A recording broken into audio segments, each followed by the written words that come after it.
Seperti yang kita ketahui, Malaysia merupakan negara dengan ragam etnis. Sebagian besar populasi di Malaysia adalah keturunan Melayu, diikuti keturunan China, lalu India, yang menjalankan sistem politik rasis. Masing-masing kelompok etnis memiliki partai sendiri, dengan Partai Melayu yang berkuasa kemudian didukung oleh partai etnis China dan India. Pembentukan nasionalisme di Malaysia bermula ketika bangsa Melayu di Malaysia mulai merasakan nasionalisme seperti yang terjadi di belahan dunia pada saat itu, bermula dari kolonial Inggris yang memberikan pemerintahan sepenuhnya kepada partai politik Melayu, yang dikenal sebagai UMNO, dan berlanjut hingga Malaysia mendapatkan kemerdekaan sebagai bangsa yang utuh, pada tanggal 31 Agustus tahun 1957.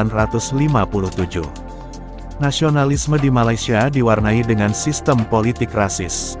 Koalisi yang berkuasa adalah Barisan Nasional atau BN, dan mencakup partai-partai yang masing-masing mewakili kelompok ras, yang ada dalam populasi Malaysia.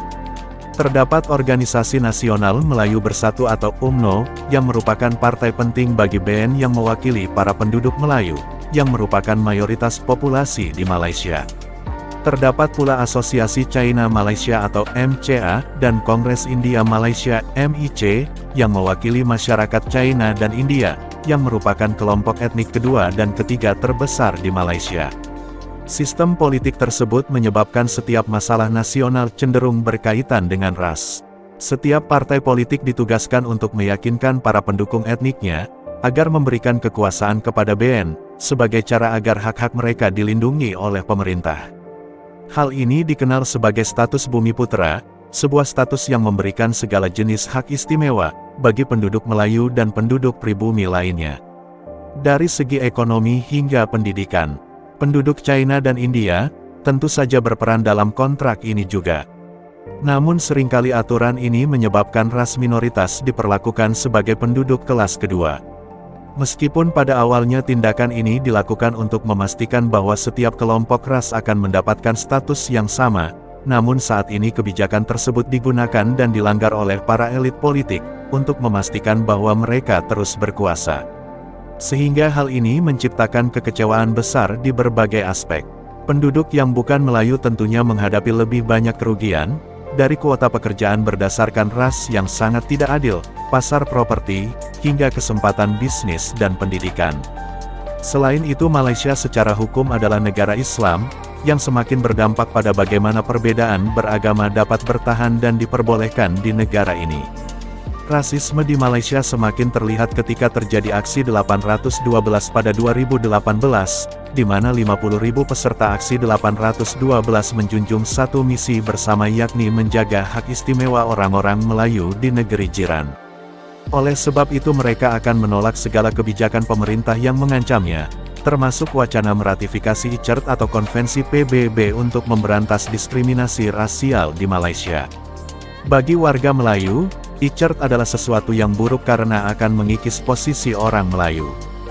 ICERT dianggap tidak sesuai dengan Konstitusi Malaysia Pasal 153, di mana isi dari pasal tersebut mengamanatkan perlindungan kedudukan istimewa orang Melayu dan anak negeri, sedangkan ICERT sendiri dianggap berusaha mengurangi posisi orang Melayu dengan menyamakan kedudukan mereka dengan etnis China dan India.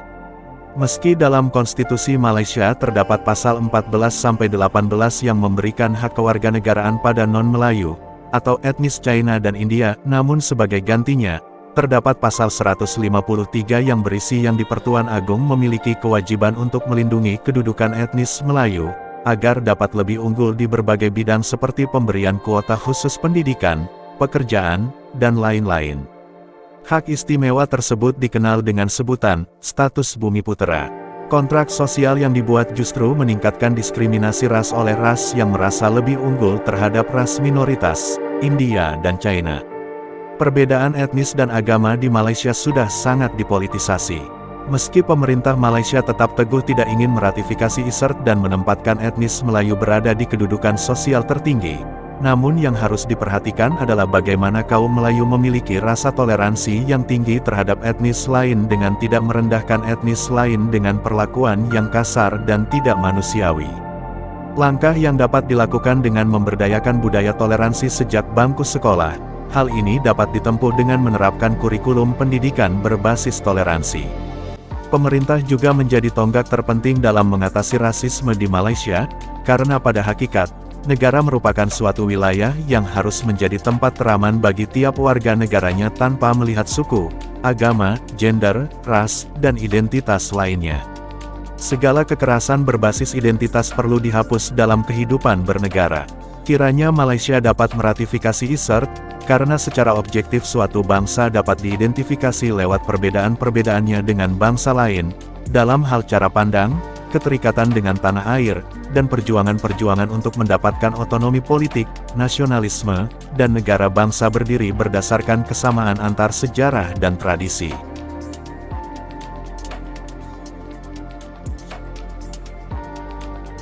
Terima kasih sudah menonton Sudut Kamarku.